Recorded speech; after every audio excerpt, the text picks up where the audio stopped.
एक कोई मलेशिया में एक साहब बैठे हुए हैं, नाम नहीं लेता मैं, उन्होंने एक वीडियो डाल दी है। अब आरएसएस वाले बोल रहे, उन्होंने बोले तो तुम नहीं बोलते। मेरे सामने बोले, कोई पार्लियामेंट में मीटिंग में था, आप नहीं बोले। उन्होंने बोले मलेशिया से। मैं क्या बोलूं? बोले आप नहीं बोलेंगे। मैं क्या बोलूं? बोलो। जो मलेशिया में बैठा हुआ है तुम उससे पूछो, जो भारत में बैठकर तुम्हारे नाक में दम कर रहा है, तुम्हारे सामने खड़ा है, उससे पूछो। नहीं, उन्होंने मलेशिया में बोले तो मैं क्या बोला? मलेशिया के प्राइम मिनिस्टर अनवर इब्राहिम आए थे भारत को थोड़े दिन पहले मलेशिया के प्राइम मिनिस्टर अनवर इब्राहिम आए थे। मोदी कैसा मिले?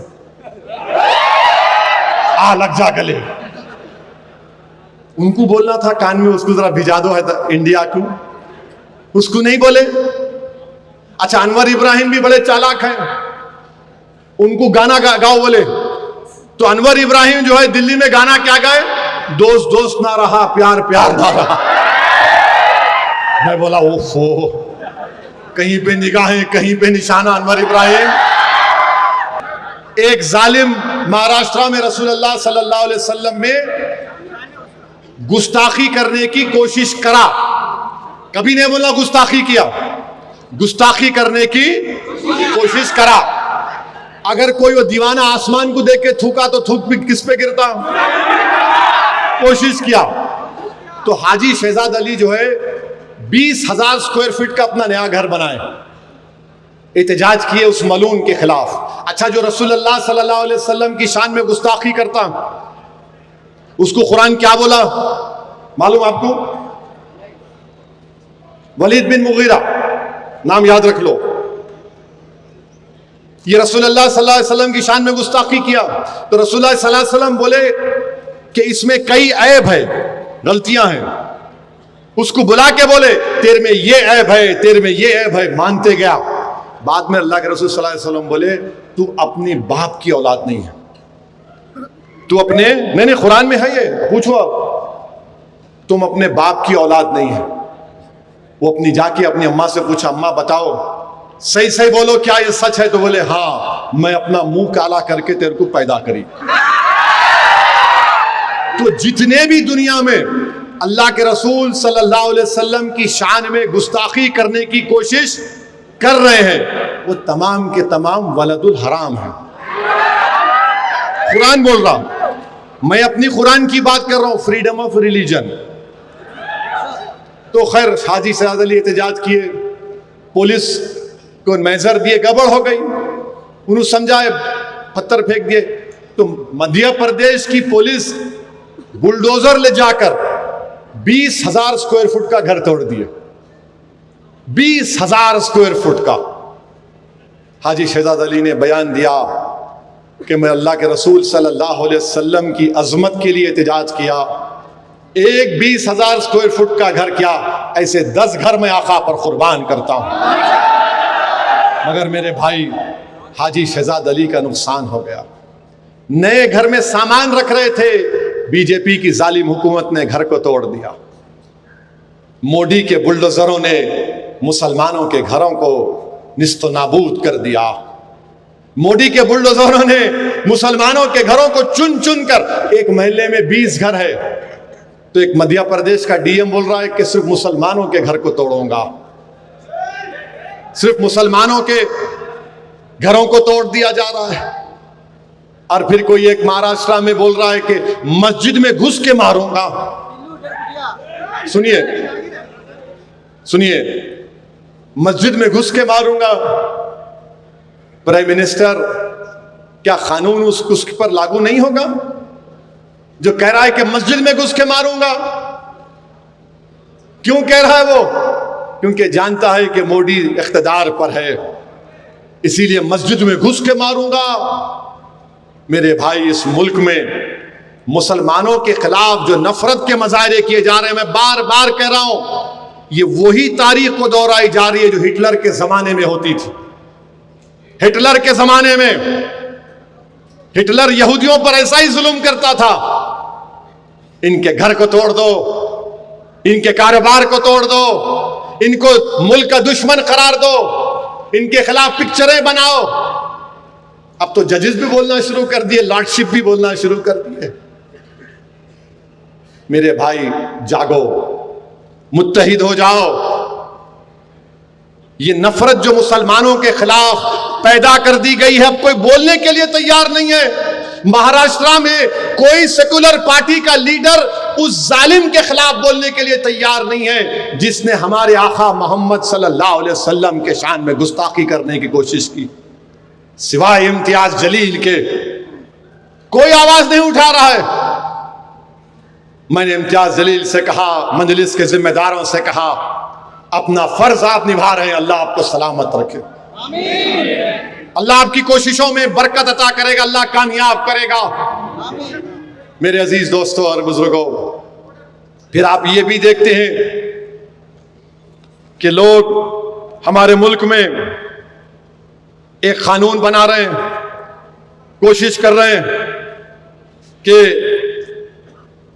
वक्फ की जायदाद हमसे छीन ली जाए। मैं बार बार कह रहा हूं, बीजेपी वाले बोलते पूरे मुल्क में ओवैसी जाकर लोगों को उकसारा, उन्हें ही बोल रहा मस्जिदें छीन लेंगे, दरगाह छीन लेंगे, कब्रस्तान छीन लेंगे, ईदगाह छीन लेंगे, जमीनात छीन लेंगे। बीजेपी वालों, तुम मेरी सच्चाई का सामना नहीं कर सकते। मैं जानता हूं तुम्हारी हरकतें क्या हैं। ये जो कह रहा हूं भारत के मुसलमानों से कह रहा हूं, याद रखो, हमने एक बाबरी मस्जिद को खोया, और क्यों खोया बता रहा हूं आज तुमको। ये जो कानून मोदी लाए हैं, बिल लाए हैं, कानून नहीं बना अभी, इसमें वक्फ बाय यूजर है, यानी आप किसी चीज को इस्तेमाल करते हैं तो उससे उसके इस्तेमाल पर वो वक्फ हो जाती है। मिसाल के तौर पर एक कब्रस्तान है, तदफीन हो रही, वक्फ की हो जाती बरसों से। मस्जिद है, जिस अंग्रेजी का वर्ड है टाइम इमेमोरियल से आप नमाज पढ़ रहे हैं, वक्फ बाय यूजर है। ईदगाह है, तो अब मोदी क्या किए, वक्फ बाय यूजर को निकाल दिए, और मोदी ये बोल रहे कि आप रजिस्टर्ड डीड से अब आप वक्फ करना, यानी जितने वक्फ की प्रॉपर्टियां हैं 33,000 वक्फ की प्रॉपर्टी तेलंगाना में है। तो मोदी ये बोल रहे हैं कि अब ये कानून जब खुदा ना खास्ता बन गया तो ये 33,000 वक्फ की प्रॉपर्टीज जो तेलंगाना में है, इसमें 90% के पास डीड नहीं है, रजिस्टर्ड डीड नहीं है, तो वो क्या होंगे, वक्फ नहीं रहेंगे ना वक्फ। जब कानून बोलेगा कि रजिस्टर्ड डीड लेकर आओ, रजिस्टर्ड डीड नहीं है। और फिर हम ये भी देखते हैं कि हमारे वतन अजीज में मुसलमानों से नफरत के जो मजाहरे हो रहे हैं, हद तो ये हो गई कि बेंगलुरु के हाई कोर्ट के लॉर्डशिप जज साहब ने बयान दिया। क्या बयान दिया कि बेंगलुरु में एक इलाका है मुसलमानों का, उन्होंने कहा वो पाकिस्तान का इलाका है। जज, हाई कोर्ट का जज है। आप बताइए यह लॉर्डशिप को क्या हो गया। आप कोर्ट में बैठ के बोल रहे हो इलाका पाकिस्तान का है। जज साहब, ये भारत का इलाका है, ये भारत का मुल्क है, जो संविधान पर आपने हल्फ लेकर इंसाफ करने का आपने हल्फ लिया था, और आप उस इलाके को पाकिस्तान कह रहे हैं। मेरे अजीज दोस्तों और बुजुर्गों, अच्छी बात है कि सुप्रीम कोर्ट ने इसका नोटिस लिया है। अच्छा, वही जज साहब एक लेडी लॉयर को बोल दिए, लॉयर को बोल रहे अम्मा अब आप ये बोलेंगे कि तुम्हारा क्लाइंट अंडरवेयर कौन सी रंग की पहनता। नहीं, हंसने की बात नहीं है, इनकी सोच देखो आप। विश्व हिंदू परिषद एक मीटिंग करी, उस मीटिंग में 25 से ज्यादा रिटायर्ड जजेस आ गए, मीडिया की रिपोर्ट है। अब बताइए, जो इंसाफ करने वाले अगर जाकर वहां बैठेंगे विश्व हिंदू परिषद आरएसएस के पास, क्या इंसाफ करेंगे ये लोग? कौन से संविधान का पास लिहाज करेंगे? कौन सा कानून की बालादस्ती को सामने रखकर फैसला देंगे? मैं भारत के मुसलमानों से अपील कर रहा हूं, देखो इन चीजों को, महसूस करो इन चीजों को।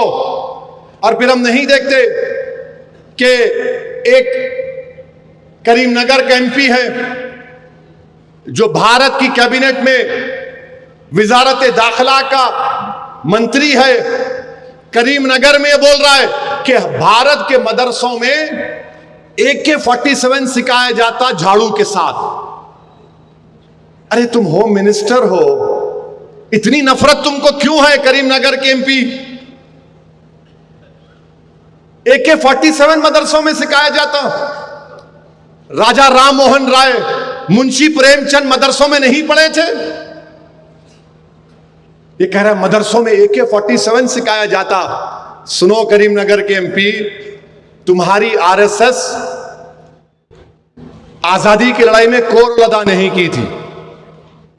RSS के लोग मियां मिट्ठू बनकर बैठे थे, अंग्रेजों से कुर्बानी मुसलमानों ने दी। अंग्रेजों के खिलाफ लगाएंगे, अंग्रेजों के खिलाफ ये मदरसे वालों ने जिहाद का फतवा दिया था। सुनो करीमनगर के MP, करीमनगर के MP, अंग्रेजों के खिलाफ अल्लामा फजल हक खैराबादी ने जिहाद का फतवा दिया था। काला पानी की सजा अल्लामा फजल हक खैराबादी को हुई, उसी काला पानी में अल्लामा फजल हक खैराबादी का इंतकाल हो गया। सुनो करीमनगर के MP, तुम्हारी RSS कुछ नहीं की भारत की आजादी की लड़ाई में। मुरादाबाद के वाली में दीन हजरत काफी जब फांसी के फंदे पर जा रहे थे तो मुस्कुरा रहे थे, नाते शरीफ पढ़ रहे थे। तुम नहीं जानते हमारी तारीख को करीमनगर के MP। तुमको इस्लामोफोबिया की एक बीमारी है, मुसलमानों से नफरत करना तुम्हारी फितरत है, और तुम्हारा प्राइम मिनिस्टर झूठा है।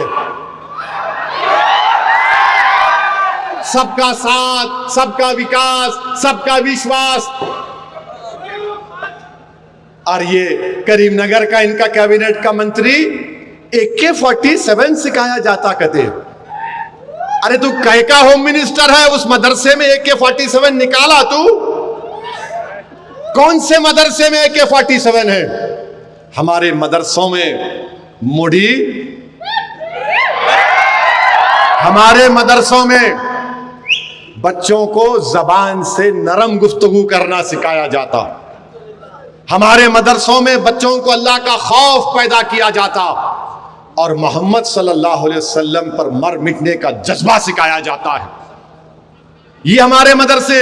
इनवा के बोले AK-47।